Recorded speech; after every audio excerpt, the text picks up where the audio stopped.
అయితే కలబంద మొక్క ఇంట్లో పెంచుకునే వాళ్ళు గుర్తుపెట్టుకోవాల్సిన ముఖ్యమైన విషయం ఏంటంటే, కలబంద మొక్క ఎట్టి పరిస్థితుల్లో ఇంట్లో ఆగ్నేయంలో పెంచకండి. ఆగ్నేయంలో కలబంద ఉండకూడదు.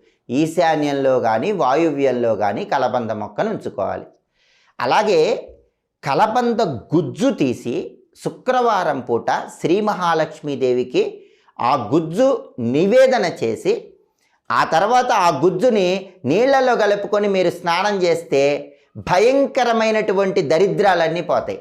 అష్టదరిద్రాలు పోయి అష్టైశ్వర్యాలు కలగాలంటే శుక్రవారం ఒక అద్భుతమైన పరిహారం పాటించాలి.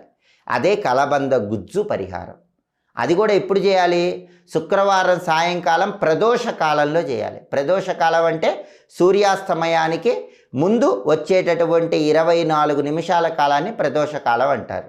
ఆ ప్రదోష కాలంలో మీరేం చేయాలి? కలబంద గుజ్జు తీసుకోవాలి.